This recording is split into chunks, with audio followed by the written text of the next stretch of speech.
Hello everyone and welcome to another episode of Simply Sketchy. And today I brought with me my good friend Bleach Demon, and we're gonna talk about something we both quite enjoy.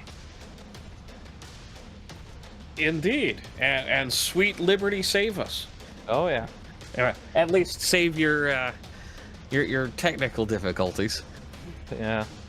First, this is totally the first attempt, guys. I totally didn't have a technical difficulties as per usual. A curse that never will be lifted, I fear. So yeah. I mean, you could go get exercised or something. I tried. Doesn't work. Priest just looked at me and said, "You are lost, son." Of course, the priest was drunk, so, you know, maybe I should have paid him. Next time I'll hire Father an Eastern... Ted. Yeah, next time I'll hire an Eastern European and, yeah. At least he'll yell drunkenly and maybe scare away the evil tech spirits. But... true. Yes. Now, for the people who has played the game, they probably recognize the general shape of what I'm drawing. It is the Exosuit. And if they haven't, maybe you need to grind some more and unlock this. Yes. Just saying. Because this is a source of great joy, but also enormous frustration, like much else in the game. This is the Exosuit. Specifically the Emancipator, or maybe Bleach can give you the full technical term? The EXO-49 Emancipator. Yes. Now there's two of them in the game. It's the Patriot and the Emancipator. The Patriot has rockets and Gatling gun, but the Emancipator just says screw you and brings on like 200 shots of auto cannons. Well, yeah, and the big problem I've had is that with the rockets on the Patriot, they're really just basically auto cannon level and just with a different animation, which they not are really cool. No, they are weaker than the what do you call them? The Commando rocket launcher, which is half the strength of an EAT. So, where if you hit a fabricator with an EAT, which is the expendable rocket launchers, Anti-tank. Yeah, expendable anti-tank, it will destroy a fabricator immediately. Just one shot, one kill. However, the Commando requires two of them. Yeah. Now, which this one, I like the Commando as a weapons platform, but I swear the Patriot seems weaker than that at times. Yeah. And without the guidance system. Yeah, you need to hit, with the Commando, 2 hits at a charger will take it out. However, you need to mag dump a charger with the rockets. Like, I think you need 3 unless you hit them in the weak spot. Which is kind of ridiculous when you only have 14 rockets for with how many bullets was it? 1,350 rounds. Something like that. Yeah.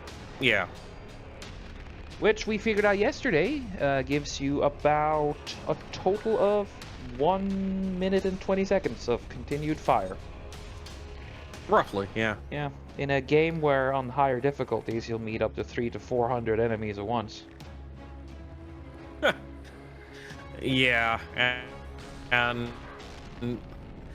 yeah, the melee attack of both of them are basically the same, where you just stomp things, but yeah, still, it's like I don't mind the stomp. It's could be a little better. Yeah, I don't mind the stomp. It's satisfying, but woefully inadequate. Though at least for like the smaller enemies, like the scavengers, the little shits of the bugs, at least, you'll just walk right over them, instant kill them. Yeah. Which is incredibly satisfying. Yep. The problem is when there's like a bunch of them running up to you. Well, that gets into the problem of some of the gameplay mechanics where it's like, and now we're going to do something stupid. Like, yes. Yeah. Oh, yeah. It's also interesting that the the Patriot is basically just the same as the Walker, the EXO-44, Yeah. just redone for Helldivers 2 rather than the first game. Yep. I think one of them were called the Obsidian. It's I like the proportions better on the Exosuit from Helldivers 2. In many ways, it is design-wise one of my favorite mechs. Because I've always been a fan of like the semi-expendable, cheap, quick to make, sort of a infantry booster in a way.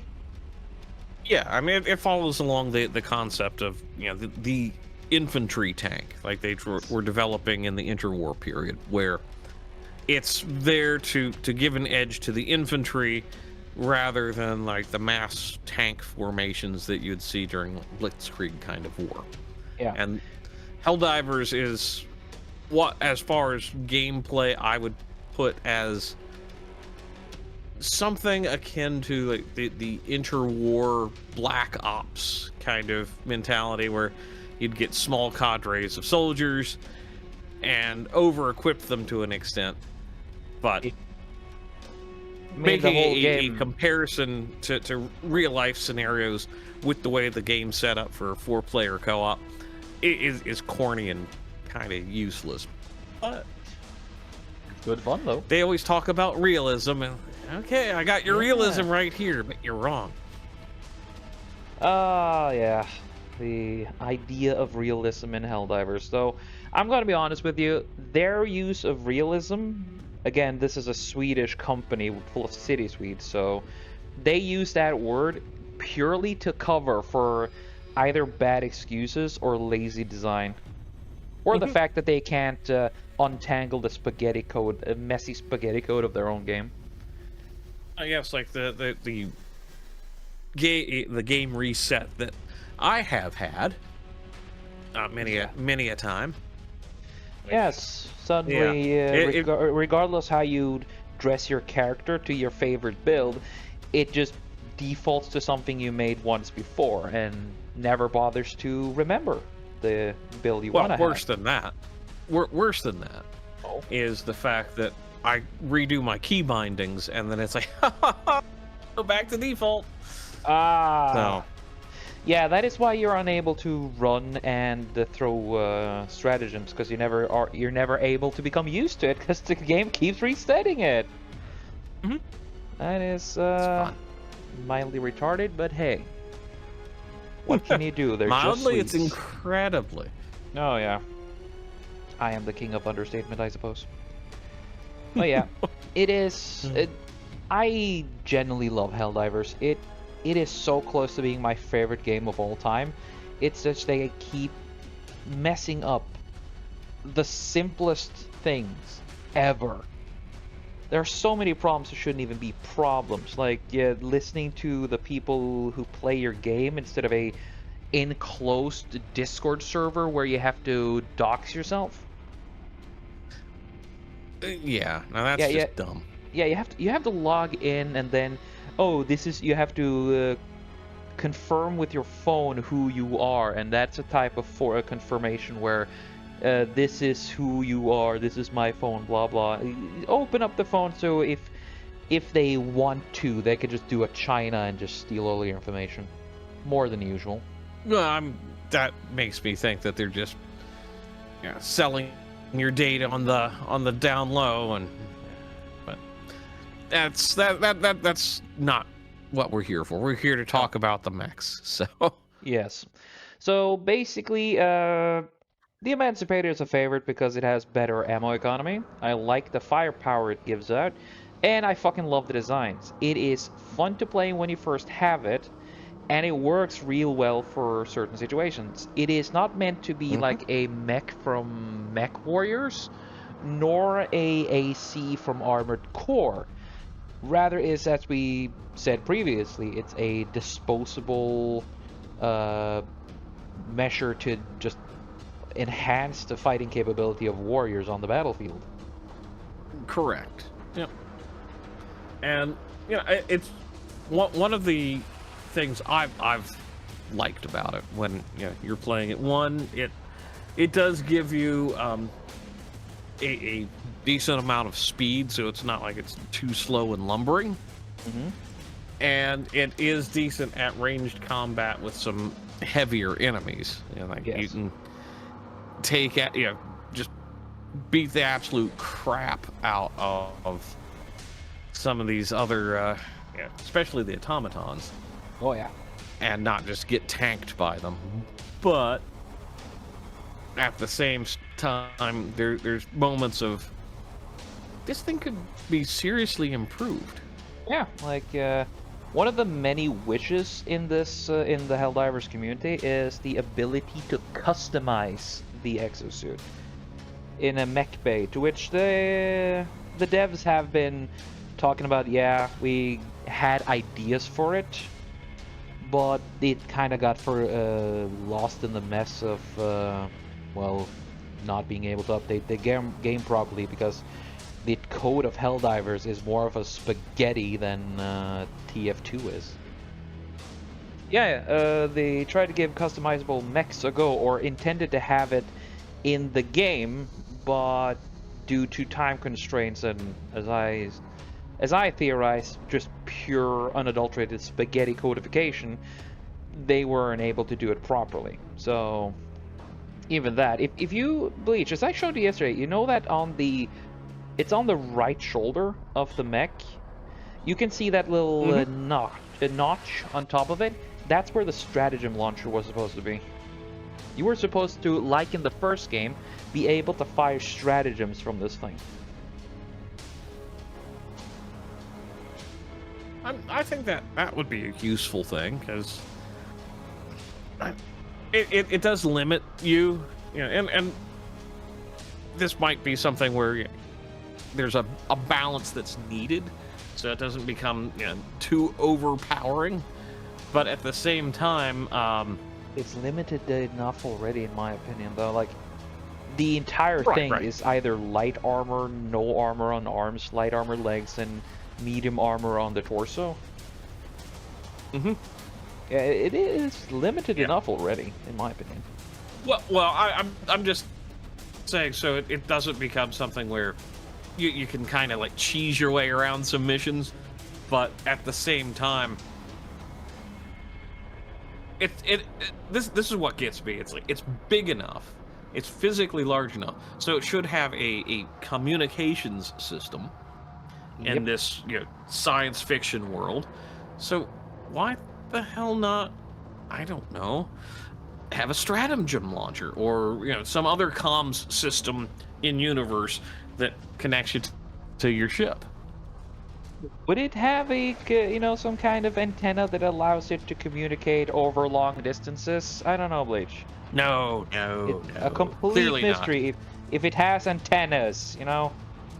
Those things Mm-hmm. wiggling on the left shoulder are just decorations. Yeah. Ugh. But yeah.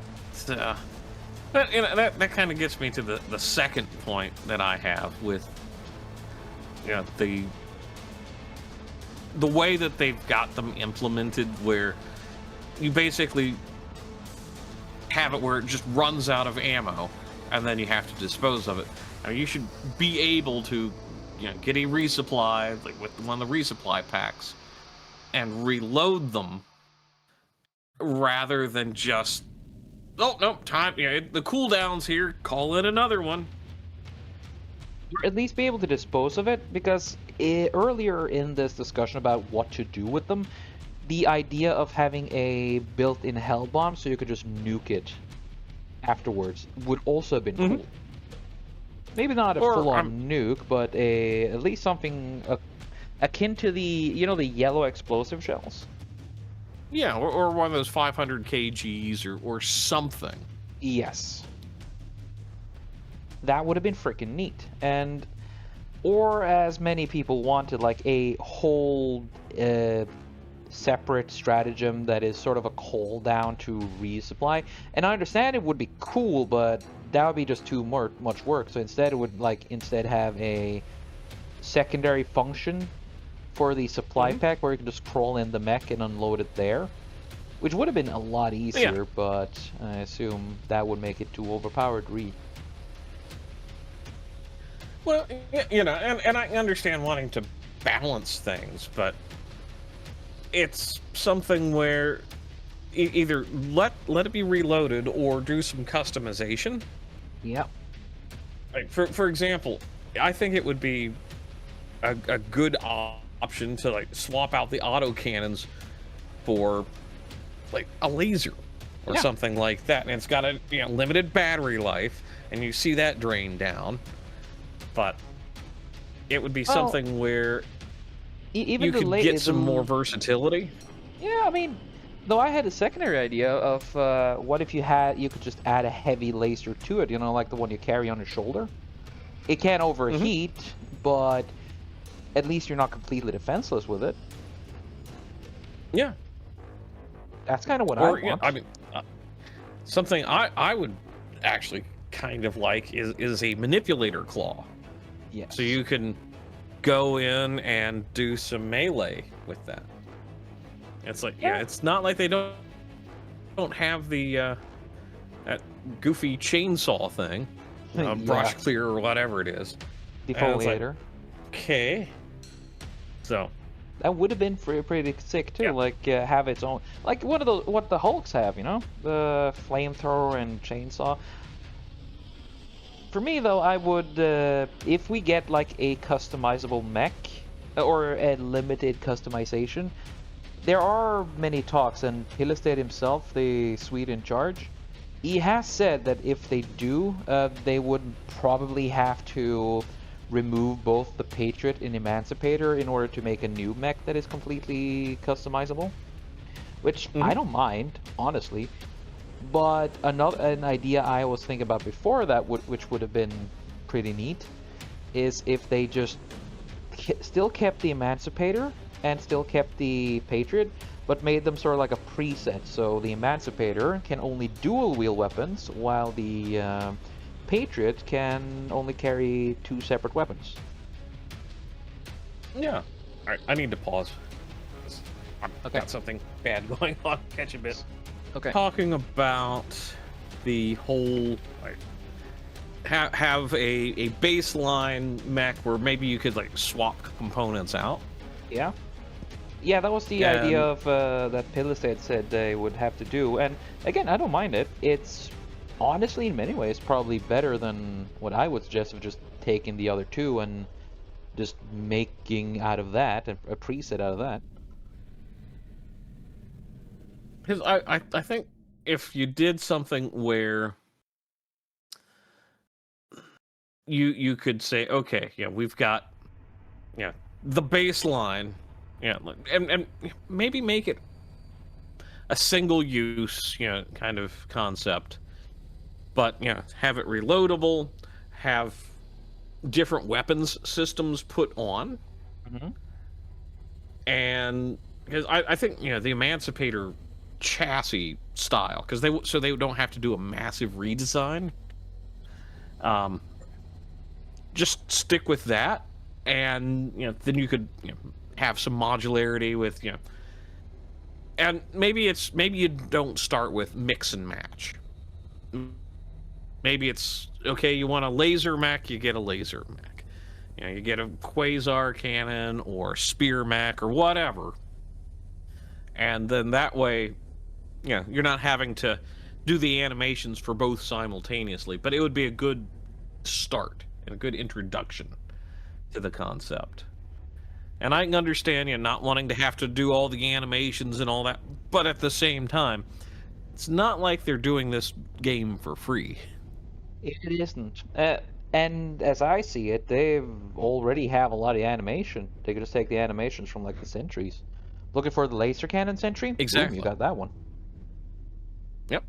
Yeah. Or really, and again, it doesn't have like the rocket pod sentry. Okay, well they've already adapted that. Nothing wrong Exactly. there. And that works pretty well. The rockets are even smaller. Just take that one.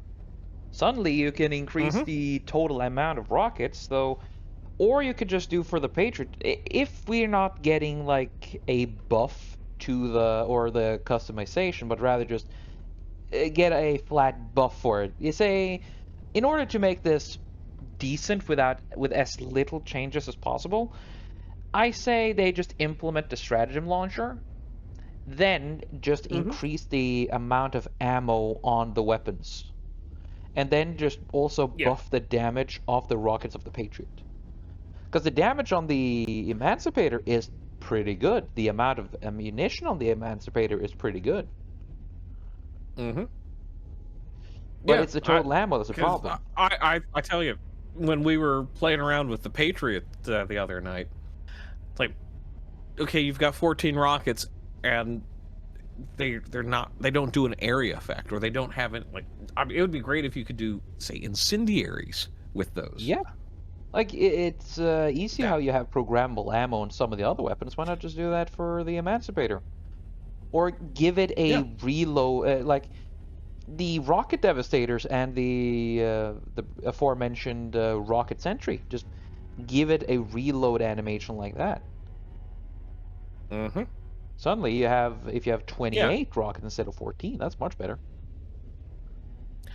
And yeah, again, it's not like you're saying, okay, well, I want it to do all these extra things. It's like, no, no, just do one simple reload, and then have it blow up or something. I mean, Yeah, it should be something where it's simple and draw off of what they've already started development on.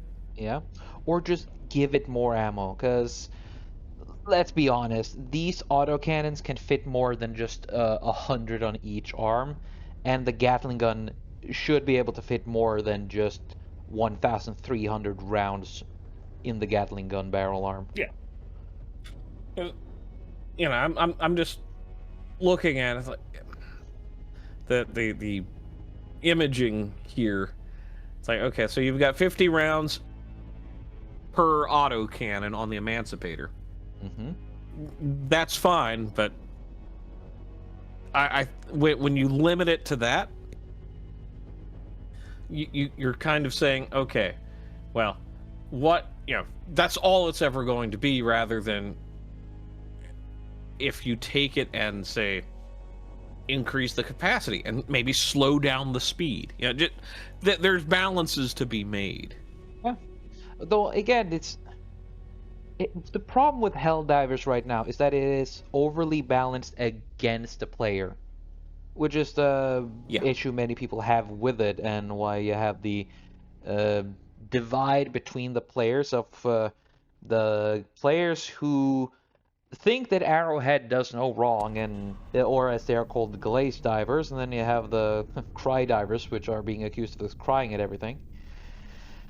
And Hmm. I don't want a mech that can do everything. I want the mech which I can deploy and fight until it's destroyed, and then maybe call in another or one more.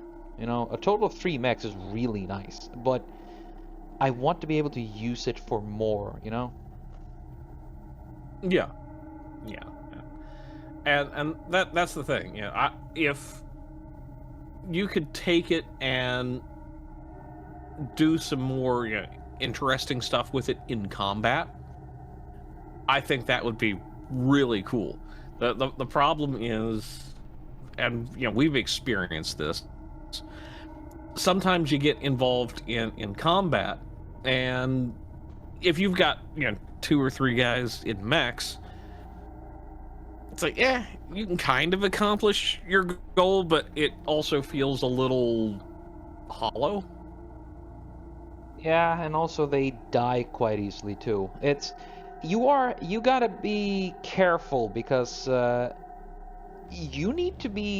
as much of a threat to your teammates as you are a threat to your teammates' mechs, as much as they are a threat to you. Like, it just adds even more and more problems than it does any potential solutions, because suddenly you walk into something, or a friend of yours shoots or places a sentry in front of you, and then the mech gets a lot of damage. So, like yours yesterday, when you called down one, and by simply my mech delivery passing through yours came down with a bum leg.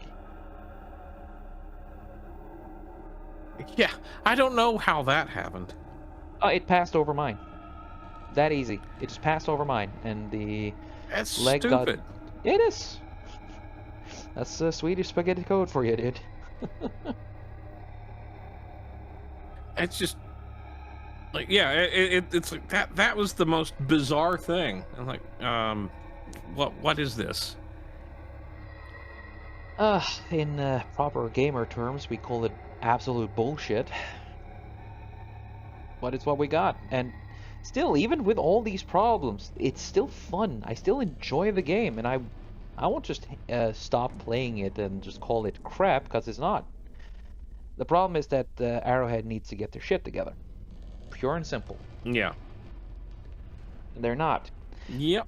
But it, as much as it goes in these circles that are, we're so back, it's so over, we're currently in the, we don't freaking know if we're back or it's over. Because people are starting to get really fatigued by it, which is also why the game has never had this low of a player count before. Mm-hmm. Which I hope will have the same reaction as it did last time. That it will make the developers scramble and do what they're supposed to. Because the latest Warbond, the Python commandos, we suddenly got a lot of the things we asked for, like the minigun, the chainsaw sword thing. Mm-hmm. Of course, it's far from optimized, but it's enough there to be funny. Well, and that's the thing. Yeah, I, as long as there's still that like kind of tongue-in-cheek humor, Yep. I think they can weather some of the stupid things that they're doing. Yep. But when they start getting defensive, that's bad news for everybody. Yeah, Especially like the prime example for that is someone whom I have a bit of a personal dislike of. One of the devs, Nicholas, because he was the guy who went around and said, "Oh, we're during one of their interviews, like, oh yeah, we didn't or update logs, I guess. Oh, we didn't do anything to the Coyote. No, we didn't do anything to it. Turns out they nerfed all fire damage just to affect the Coyote." Which is a bold-faced lie. Yeah. Well, it was unnecessary. Indeed. Because I mean, the Coyote went from a lot of fun to, less fun, and that is, it's still good, but you know it used to be better, to which it just is ruined because one of the dumbasses decided to lie to your face. So it makes it, that's what makes the Coyote now a weapon I don't want to touch anymore, because they lied to me and they believe I'm dumb enough to believe them. Which goes to show how they view their own player base. It's honestly just disrespectful. Yeah. Well, that is basically the entire games industry anymore. They've gotten to the point of, oh well, we're big enough, we can do what we want, and people still buy our slot. And like, no, the thing that kind of made gaming more accessible was the fact that you could feel like you had some control. Yeah. And they were kind of selling their own point of being one of the most for gamers type of developers, and they're kind of screwing that up as we're looking at them. It's unfortunate, but that's just how it is. But they are also, and this is why I can never truly just condemn them and leave them, because then you have Pillisted, I think it was late December or really early January. He set out a Twitter post asking people, because most of the people who are annoyed with him hang out on Twitter, and he just made a post that hey, say what you don't want or what you like the least, so openly asking for criticism. It's, yeah, I don't know if there's gonna change much or anything, but it will open the door, and I'm pretty sure he's not gonna read any of it himself, but he's probably gonna hand over the computer to the nearest intern who's have a look at it and take a look-see at it. Yeah. Which is better than nothing. I mean, at least I think they're showing some level of engagement with the players. Yeah. But I mean, one of still, the yeah. there's that level of, are they doing that just for the PR requirements, or is there something else going on? Yeah, and right now I'm sort of in the whole. It might be one, it might be other, but they also know what we want, so they're slow. They are so slow, but Well, they are they're Swedish not. after all. They are incredibly Swedish. That's the thing. A Swede, and take it from the Norwegian. We know our brother to the east. If there's one thing Swedes are good at, it's making things and innovating. However, if there's one thing a Swede is almost genetically prevented of doing, it is maintaining something over a period of time. They Mm. love to create stuff, but keeping it working over any period of time, it's almost built in them to never be able to truly do that. It will work, but it will never be as good as when it was first made. Yep.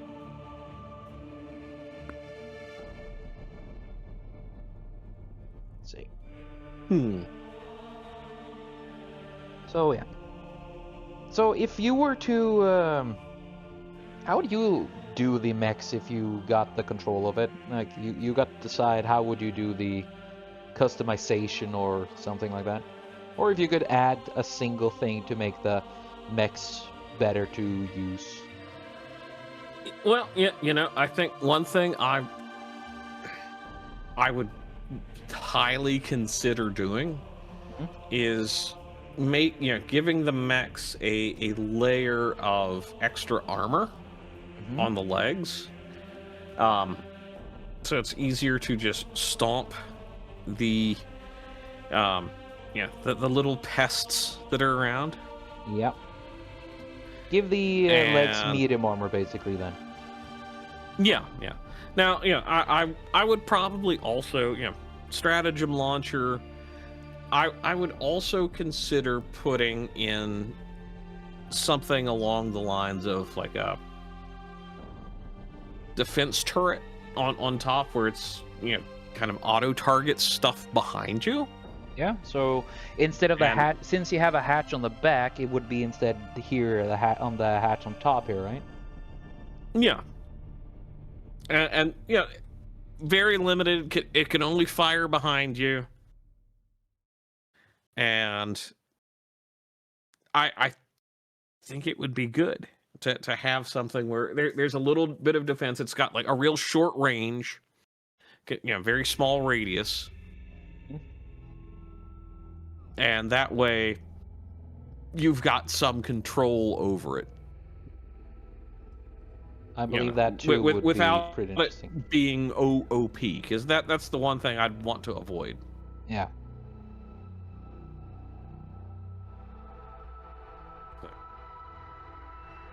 Because the game is, what I like about Helldivers is how you are just a glass cannon. But that's the thing. You hit hard, but you can be hit as well. You're not the Spartan, you are the ODST, basically. Yeah. You're not the god of war, you're a guardsman with a lot of funding, basically. Hmm. And then that's what I like. That is fun to me. I freaking love it, and that's why I keep coming back to this game, playing with you guys. You're a disposable elite, essentially. Hmm. That's what the Helldivers are. Disposable elites to fight a war that is honestly quite justified, because if you don't fight it, then humanity's gonna be eaten or brainwashed by bugs or squids or other horrible things. I mean, true. Yep.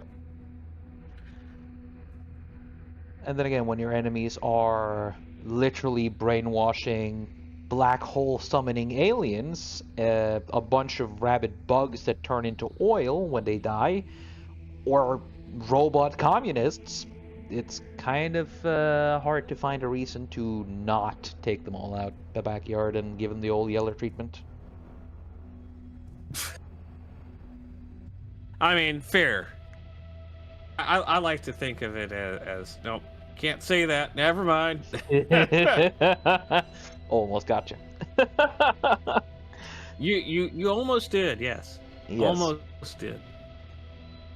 But I know this is YouTube friendly content. Yay! Technically still there, yeah. Yeah. But it's really Yeah, good and I fun. think yeah, another thing that I would really like to see is just ammo reloads. Yeah, Yeah. for something this advanced, there's no reason why it wouldn't have a ammo reload. Yeah. It's just lazy to say, to quote realism, more realism for this. It is pointless, and honestly, at this point, it's just insulting to the player base. Think Yeah. about it. Take the latest interview with Nicholas. He would throw around the word fantasy as he used to throw around the word realism as a magic word that would justify all his idiotic decisions, you know?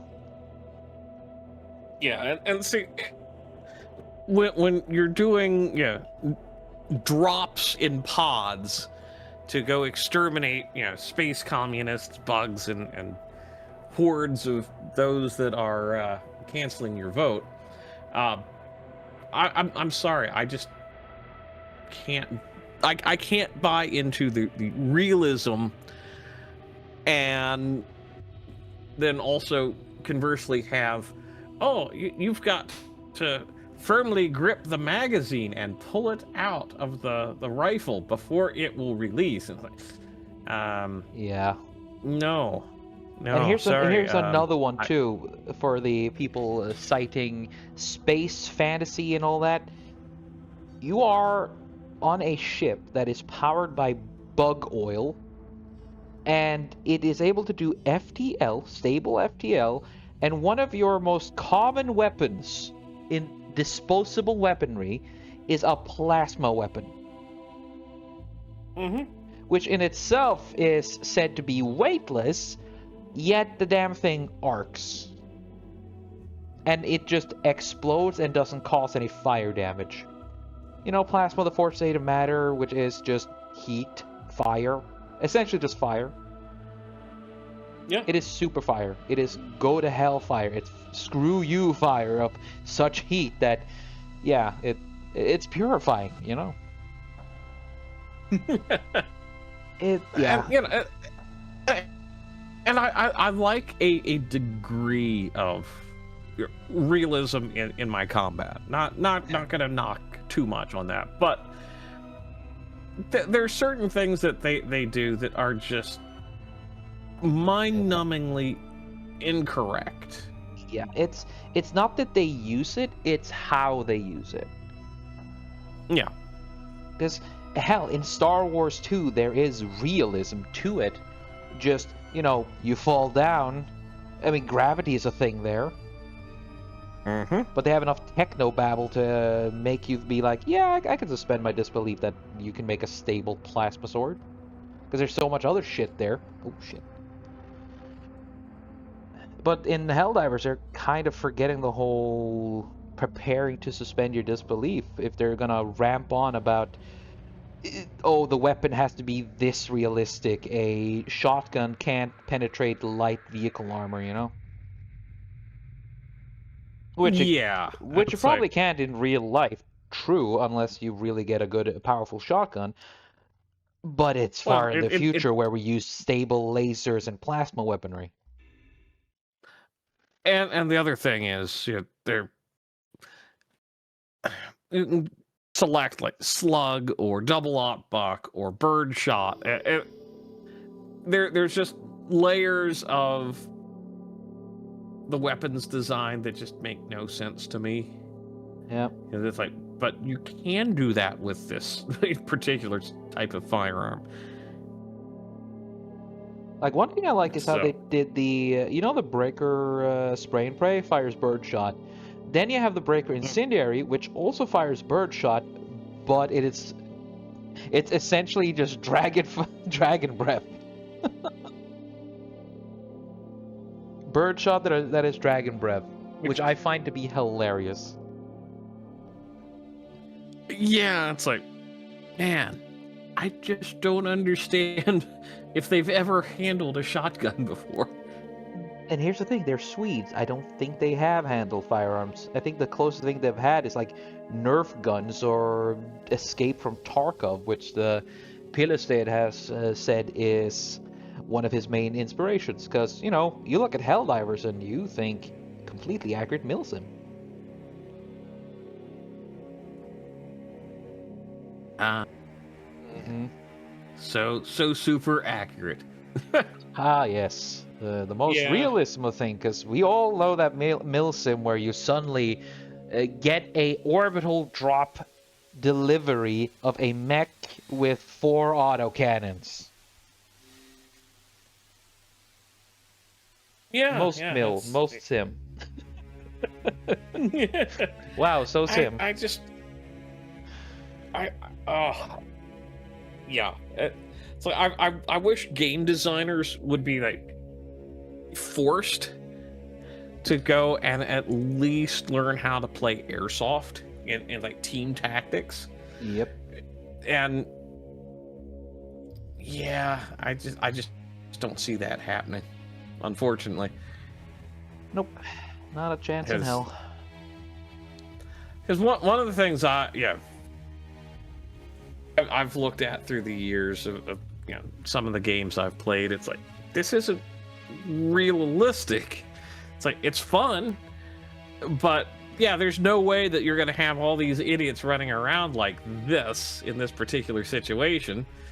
Yeah, it's just like, no, sorry, not buying it.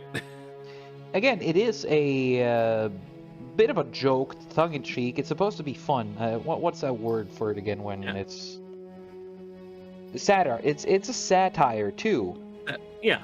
But you also need to take it a little bit serious here and there, because if you if you don't really respect it, even though it has it's heavily satirical elements, but you refuse to take it seriously, that's essentially how you just let your own series die. Something that has almost happened to Arrowhead several times already. They've avoided. I think, oh, sorry, go on. No, I think one of the big problems I see with them as a studio is I just don't think they know their audience well enough at times.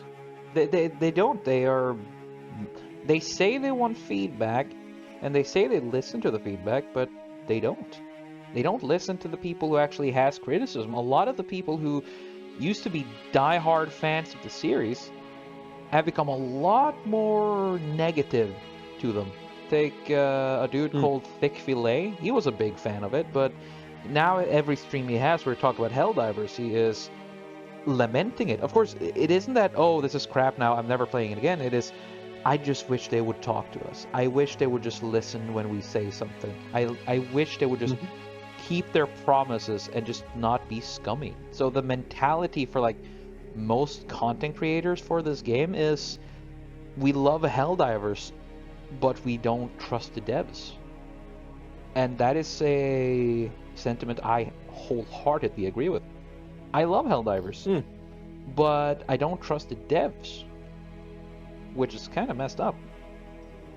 If the devs aren't careful, they will have a Destiny situation on their hand, like the Destiny 2 or so many other games that just rotted away because the devs refused to listen.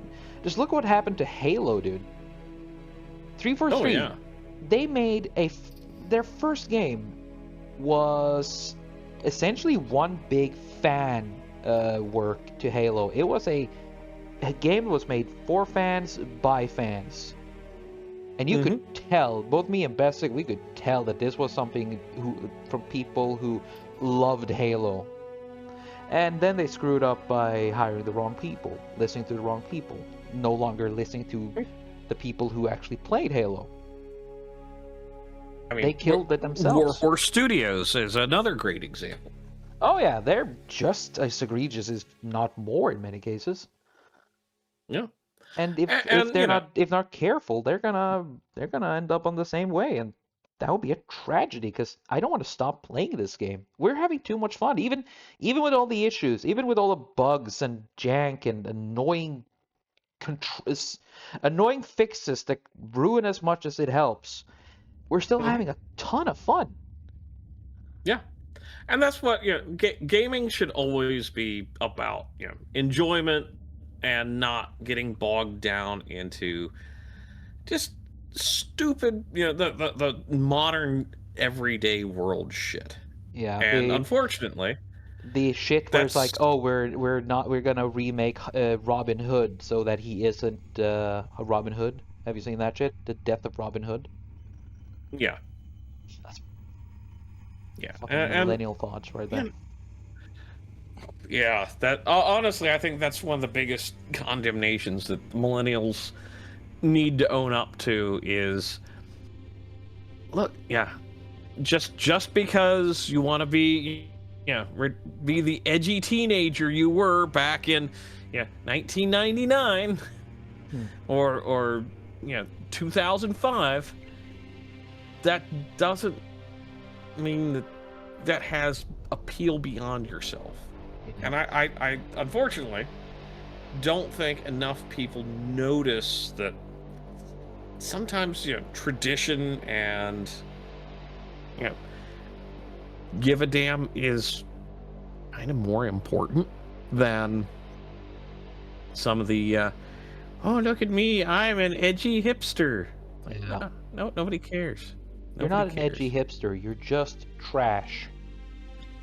Yeah. That's all you will ever be if you don't fucking shape up soon. And that's one of the main issues that they need to learn. That's one of the main problems they need to overcome. If not, they're kind of screwed. Let's be fair. Because, when everything becomes, constant irony and, there's just nobody being serious about whatever the topic is, it gets a little tedious. Yeah. It's boring. It's just, oh, what kind of edgy quote unquote twist are we gonna do now? Oh, yeah, the hero of the story is actually a villain. Oh, that is original. Yeah. Yeah. Maybe 70 years ago. Jesus. It's just crap. And it just gets tiresome. There are Yeah. no heroes, and that is just honestly a lie. So, There will always be heroes. That's the difference between a hero and a villain is someone who has the balls to stand up. And that's essentially kind of what a just Helldiver is. Oh, sorry. Sorry for interrupting, dude. no. This is just this has been a reoccurring theme that I've noticed. So back in, like, if you've sat down and watched like the standard movies of the 70s, coming out of Hollywood, where you've got a lot of the anti-hero and all that, just kind of what we're seeing now, just not cranked up with this level of irony and just horse shittery. Mm-hmm. There was a lot of the same themes of, oh well, we've got to get rid of the hero and we've got to make everything dark and gritty and blah blah blah. It's like, and that's why when the 80s movies came along, the big heroic arcs, the never give up kind of heroics, and we're even talking like movies like Predator, stuff like that speaks so highly of the problem that we're seeing now with the constant everybody's a villain, everybody's this, that, or the other, Or the constant like, justification of the villain. Oh yeah, I used to be a nice guy, but then this bad thing happened, and now you're supposed to feel sorry for me, kind of bullshit. It's like, right, dude. yep. Sure, but you did kill all those people. Yeah, but I I could was do it. forced to do it by society. It's like, no, you Yeah. weren't. Yeah, no, you're just weak. You're just weak. And that's Mm-hmm. kind of what it boils down to everyone. It's just excusing their weakness by Yeah. being edgy. And That's annoying. there's a place for it, and I think there needs to be a level of not taking things seriously, but at the same time, that this we have to undermine everything mentality, that is such boomer mentality. Yeah. And it's just disgusting, to be honest. Just we we've always had heroes. There are people who will always be heroic. The guys who have the balls to stand up against those who does bad things. Hmm. And those are the ones we like to watch, the ones we always cheer for, you know? Yeah, But and it's something where I think, and this is kind of the problem we are covering with a bit of Helldivers here, is they're trying to be too tongue-in-cheek about some of this, where the reality is, and I think the appeal of it is, people get to be heroes for a ideal world. yes. And like, yes, there's a lot of yeah implications about the way Super Earth is run and all that, but that's the fun of it. It's an escape. It's Yes. not it's not our world, and people want to be like the hero of a perfect world, and Yes. I can respect that. Mm. So yeah, it's very interesting to see kind of these repeats of the past in a lot of ways. Yeah. Just So and we're kind of heading the back to nothing's the new, but yeah. You're getting tired. You reach a point where you get tired of it, and then you need to go back. And then suddenly, after a while, we're gonna head back to the whole.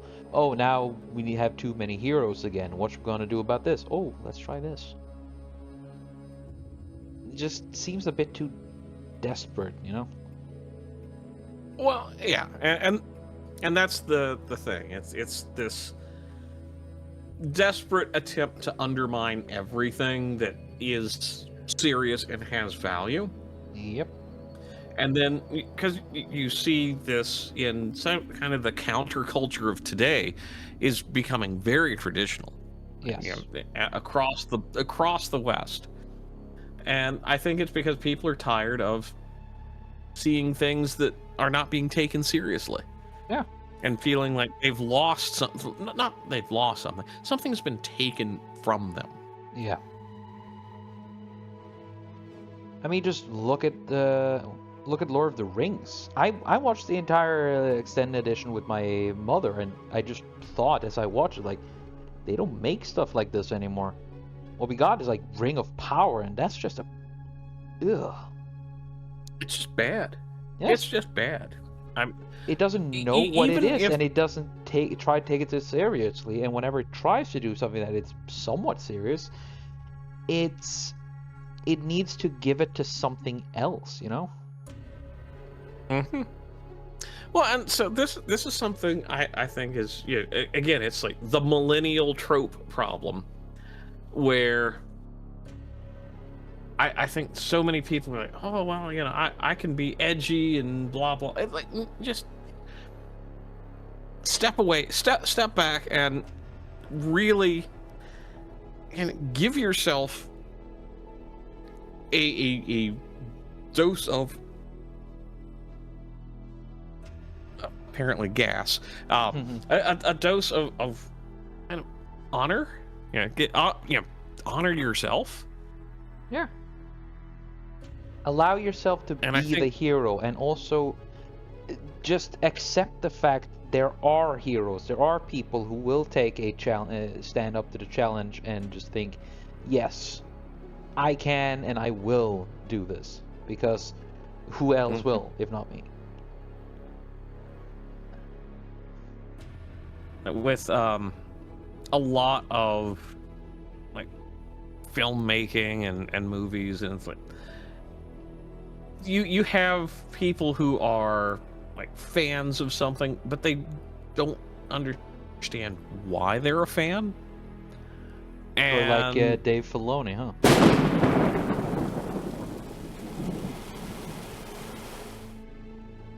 a bit, yeah. Where there's like the love of, you know, like Lord of the Rings, for example. You know, we were talking about the trilogy. Well, you had the Lord of the Rings trilogy, then you had the trilogy of the Hobbit movies, Which and should only then been one or two Rings of movies at Power. most. Yeah. And you know, it's this dual problem in, you know, you've got a lot of these people going, oh, okay, yeah, there's this beloved book series, and then that's how we got the Lord of the Rings. Yes. And then it suddenly is like, well, that was successful, make another one, there's another book out there. Okay, cool. Yeah, it's not as good, but hey, you know what? It still sold a lot of tickets. People still love the franchise. They love the world. Yeah, there's flaws here, and they left out Tom Bombadil. But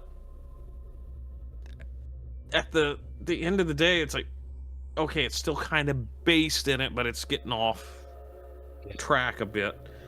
And then Lord of the Rings comes along, and it's like, oh, well, we're just gonna make shit up. Yeah. Like We're gonna we've take got, you over know, what the came before. Silmarillion, but Yeah. you know, we're not gonna be overly concerned about it because we can make our own. We can make a fanfic. Yes. Make And something that was good and turn it into absolute trash. Desecration, essentially. Because as soon yeah, as J.R. Tolkien's son, I think Christopher was his name, as soon as he died, Amazon's gribbly hands went through and just got it from their ungrateful little shits. mm-hmm. They sold their legacy, you know? And now Yeah. look. Of course, what is good with Lord of the Rings is that it has such a loyal fan base, and the people who enjoy it enjoy Lord of the Rings because it is Lord of the Rings, not despite of it. Right? Well, and yeah, it's one of those, the people who wanted to push for, you know, the extra crap. They saw that it was popular, and they didn't understand why. Exactly. And that's something where I think we see this with, you know, game devs and, you know, legacy organization like Bethesda with Fallout. Yes. It's like Or they Blizzard didn't or understand what Blizzard. made the yeah. Yeah, they were all of these like Bethesda, Blizzard, they were known for being the best at what they did. Like even BioWare, they were some of the ones when you say can do no wrong. You thought about these guys. Once upon a time, and Exactly. now when you think can do no wrong, that's the complete opposite of who you think of. Yeah. Now it's like BioWare is like, yeah, mediocre slop at best, DEI at worst, and then you have BioWare, which is just a rainbow, a malformed rainbow that has a former warrior species creature saying that I'm non-binary. Yeah. Again, they've swallowed they've drunk the Kool-Aid and just ruined themselves. They don't care about what they had. Like BioWare created Mass Effect, one of my favorite stories, and it also created Dragon Age Origins, which was, in video game terms, one of the best dark fantasies out there, dude. Yeah. Also, remember, BioWare did KOTOR, yeah, Knights of the Old Republic. Yeah. And it was because of that Mass Effect happened, too. Without, an idea for a KOTOR sequel was what became Mass Effect. Yeah, it's like... And the problem is... They really... There are some really, truly good and creative people left. Yes. But... The problem is the people that are left usually are only there until they get protested out of existence. Yes, or they That's the are, problem. or they're so afraid of being protested out that they play too careful, which also is just a slow death of what they have. They might want to be And like, yeah, I don't want this game, which I put most of my life and effort into, to suddenly die out. But if I do, everyone here will just call the harpies and have them peck me to death. mm-hmm. And Remember, this this all you look at started. like Yeah, I mean, sorry, before we go on, remember that the first victim of the cancel mob was a man who managed to land a satellite on a meteor or an asteroid, and he lost all honors because he wore a t-shirt he got from a woman friend of his because it was mm-hmm. too It was a sexist. little risque. Yeah. Yes. That was the start of this whole thing, and from there it's just gone downward. As funnily, at least it's Mm-hmm. starting to have a bit of a blowback now, but it should never have happened, you know? Yeah. Well, you know, and you also look at um, game series like from the 90s, like, you know, again, old Fallout and like Command and Conquer Red Alert. Mm-hmm. And those games did two things very well. They had good gameplay, which was the most important thing. Mm-hmm. And they also appealed to men as a escapist fantasy Yeah. filled with attractive women and things that exploded. Yes. And even when they even And had something that women would like too, because I met a lot of women who like the original games and hate the new things. Because, mhm, funnily enough, tomboys are the women gamers. to an Cindy and extent, yeah, Cindy and Stella, who are more interested in makeup and looks, aren't really gonna play anything but a mobile game. that this is true. And you know, then you know, my woman, yeah, she's into, you know, D&D and, you know, some of these other games, and I'm like, Based. you're more of a hardcore gamer than I am. Holy shit. Yeah. But you know, it's that level of, it's what motivates her is the stories and the gameplay, and the mythos built around some of this rather than the cosmetics. And Yes. right now we have advocates who are more worried about cosmetics than they are gameplay. And or in the case of this, they're more worried about, oh, I don't know, making sure that they can hide their realism Yeah. and still claim to, you know, basically be like, yeah, it's fine, it's, don't worry about it. It's like, no, I am going to worry about this. Which is why they make their entire Discord channel unappealing for people who want to keep their identities secret. You know, just want to be able to be anonymous online because Hmm. they know that they are the people who will actually give criticism. But then they also just ignore the people who do just tell who everyone is, tell them everyone who they are, but they don't even listen to them. They have a creator Why should program. they know better. Yeah, they have a creator program known as the what is it? Truth Commanders or something. I don't remember the name. Besic, you'll probably find it if you care to look. Uh, Propaganda Commanders. There you go.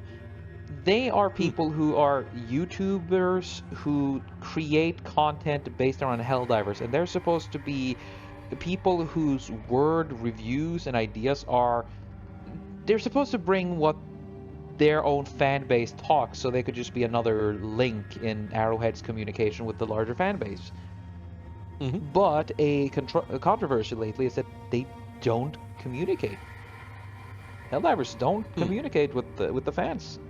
They rarely listen. Like a dude called Erwin is pretty much ignored. The same goes for another called Odo. Another dude, again, Thick Fillet, he just he's just stopped trying to send messages Hmm. because he knows they aren't listened to. Another dude who is called Commissar Kai, he does a lot of good stuff and focus around team play thing, but he is clearly on the camp that refuses to truly comment the Arrowhead team in any way that matters. Of course, he's being called one of the glaze divers, and I agree to a certain point, but I won't be unfair against him because he gets what he wants out of the game most of the time.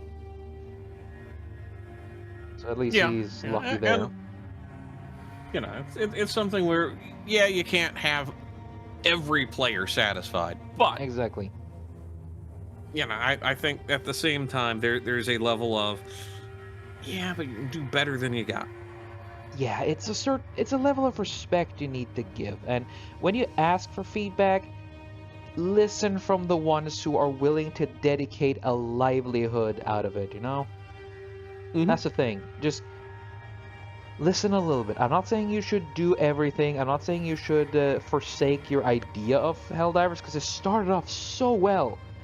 But then they started tripping over things. They even did. Here's the thing I like the most about Helldivers before they had that little issue with their community managers. They had a hard rule: no politics. We don't care what, just don't bring politics. This is Helldivers. Mm-hmm. We got our own politics in Yep. game, and I love them for that. That's what kind of brought me into it. More like Hmm. that. I don't care what the developers think personally, what they vote. I mean, they're Swedes, it's kind of obvious. But they made efforts to not introduce politics into Helldivers, and I love them for that. And even now, they refuse to put overtly political things in their game. There's not a Hmm. single rainbow cape, dude. There's not a Well, nod to it at all. It's just you're in a galactic war with a potentially authoritarian government, and mm-hmm. yet you just get to play the game and have fun. Problem is that Fun. the problem is that Arrowhead refuses to let go of their idea, but they refuse to tell us what that idea is. In many ways, it seems like they don't even know what they're gonna do with their own game, you know? Mm-hmm. It's not that they have lost the plot, it's that they don't know what to do. Like Pillestate, he took on a sabbatical after a while, giving his leader position to Chamcho Johnny. Hmm. I think that he was overwhelmed and he didn't know what to do, so he just ran away because he got overwhelmed. I'm not going to blame him for it because he knew he was in over his head, and instead of trying to drown, he just had to get away from it a while. Of course, that in itself is not a good thing either, meaning that you're not really there to take leadership. He's not the leadership material in that case, you know. But at least he Yeah, was able it's to well, admit that, and as he ran away. there are some people where they're great idea guys. They're great about doing certain technical things, but when they get to a certain level of responsibility, they Hmm. fall apart.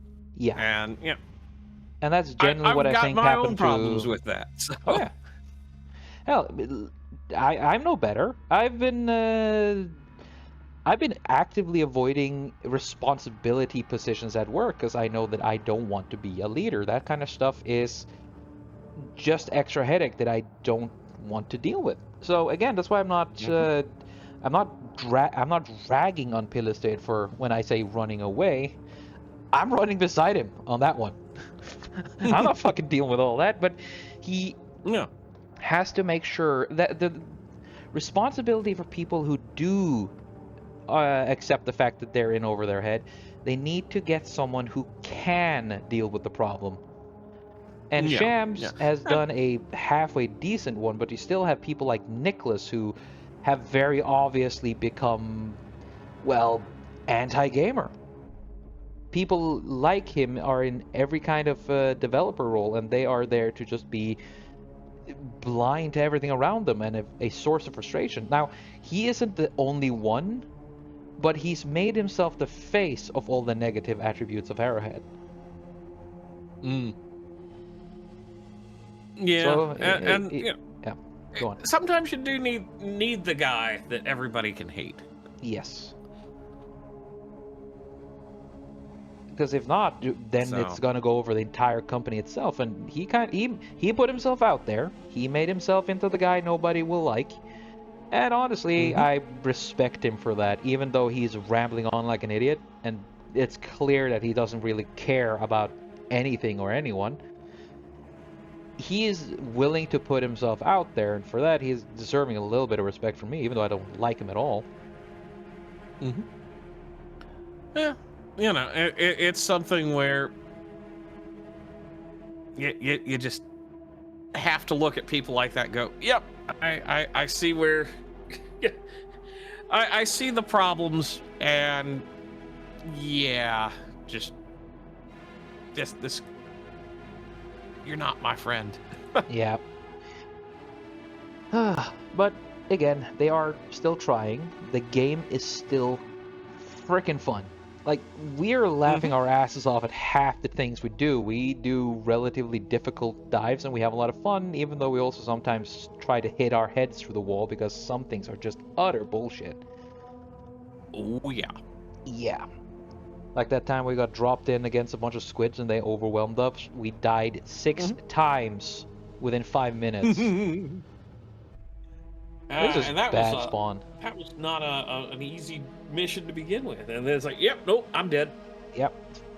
Sometimes you just start fucked, but that is the random generation of the game itself, which in a way you can plan around and find strategies around it. And the thing is, Arrowhead will keep saying, "Oh, we will avoid a meta." Well, good luck with that. That's impossible. It's a game. There will always be a meta. WoW always has a meta. Every game has a meta. It's just that Hmm. you have different levels of them.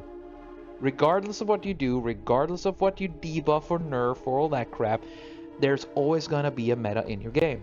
You can't avoid it. Every single game has a most used strategy. That's what meta Hmm. is, the most effective strategy. I think Bessa can find the word for it because meta is a abbreviation of another word of a sentence. Yeah, I've always avoided that that phraseology because it's like, yeah, no, I mean, it sounds stupid these days.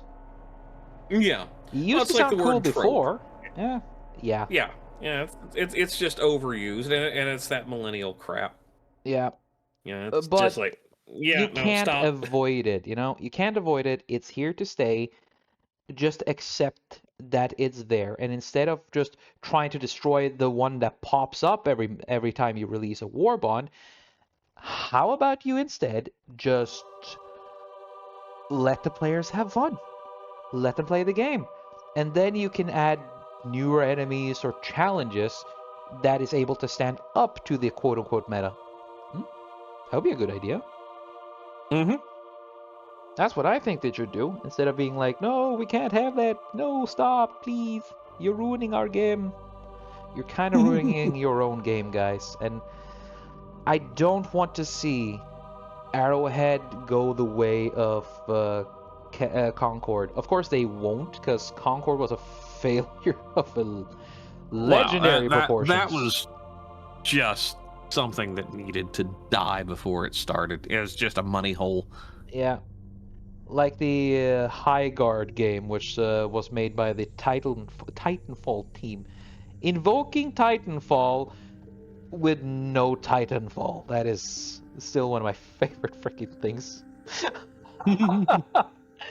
Oh god. Do you know that game is releasing in a week or two? Oh. It is. I haven't heard shit about it except the fact that everybody expects this to be one big failure. And I'm looking forward to just hearing the crying about it.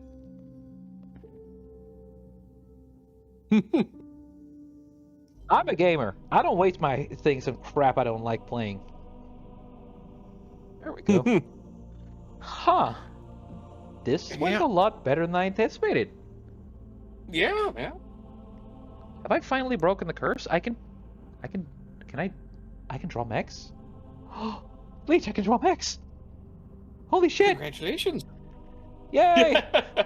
See, you needed to go on a bit of a break, and now you can do it. So this is Yay! good. Yeah. Let's see. Let's make a quick and easy background, because holy crap, we're 1 hour and 50 minutes. We're back to the... We're back to me wasting time again. Damn it. Please don't hit me, Basic. Yeah. I'll be nice, I promise. I can promise whatever, as if it will work. Fuck. The worst part about this app is figuring out what to use. Christ. There's so much options and it's so much fun, but that's the problem. It's too much fun.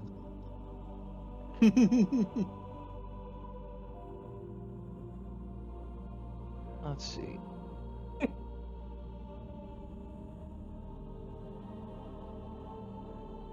I'm just gonna, since it's winter and it's fucking cold outside, I'm just making fake snow here. Any snow can be fake snow. Just don't eat the yellow one. Better you go there than me. Granted, I have no snow, and I am sad. I envy you. I hate the snow. Snow sucks. See, the problem is, we get more ice than snow. And snow is much easier to contain and control than ice. Oh, there's a ton of ice here too, buddy. Believe me, it's. Oh no! I don't know if you get ice storms the way we do. So we're talking like a 1/4 inch of ice, where it's like knocking down power lines and trees with decent amount of wind. It's like, this is not good. We do have that in moments too. Again, it all depends on what came before. Fortunately, I live in the part of Norway which rains a lot in summer, but it's relatively snowy during winter. It's ass pain, but it's not agony. So yeah, you can still have a ton of fun. And I will take a snowmobile ride anytime I can, because that shit's just funny. But try to live in it. Argle blargle. Bork. Yeah. There you go. And with that, the Emancipator has been drawn. Me and Bleach have given a little bit of a voice to what we think, and we hope at least, again, the least they could do is just give us the stratagem launcher and just double the ammunition on the Emancipator, on both of them. I would love to be able to customize it with different kind of weapons, but if I could just get a stratagem launcher and extra ammo, I will not complain about anything else. And that, folks, is a lie. Okay, I will complain less openly. I'll still bitch in in video and still bitch in voice calls. Okay, fair. I'll be honest, but I will not publicly bitch about it to the extent that I'm currently doing, because at least then it would be just a lot more fun. Yes, there we go. Don't you fucking call me out again, I swear to God. Yeah. Just pointing out the obvious. Fair enough. I mean, you gotta be honest, I guess. So, yeah, it's to anyone wondering if they should get Helldivers, it's fun. It's good fun. It's not a perfect game, but it's a fun one. It is, and if you have a friend you can play with, or if you're okay with it's even good to solo play, but playing with friends is what makes this game fun. Like, playing with Besic and Bleach is some of the funniest fucking shit we can do. And yeah, just get it when it's cheap. Just get it. Yeah, get it when it's cheap, and you should have a lot of fun with it. I recommend it. Just it's no longer worth full price, sadly. Yet. But if they fix themselves this year, if they use this year to fix it, I will start fucking beating that drum and say buy it at full price if it ever gets worth it. The only game I now want to say is completely worth full price is Armored Core 6. Yeah, I'm a big fan of that game. That is just quality gameplay for me. And a decent story too. Well, Indeed. and with that, I would like to thank you very much, Bleach, for joining me on another session of Simply Sketchy. Thanks for having me, and sweet liberty save us all. Oh yeah, because even if we don't have that much ammunition, we'll still bring the pain for that one glorious minute. And to everyone, we should also thank Besic for doing all the edits and all the pictures and funny things that hopefully pop up here every now and then. I gave him full liberty, so hopefully he'll have some fun with this one. And of course, a big thank you to Robert Renato for letting me use his music for my videos. I deeply appreciate it. And of course, the biggest thank you is to everyone who took time out of the day to listen and or watch this video. Thank you all very much for watching and have a wonderful day. I'll see you next time. Bye bye everyone. See ya.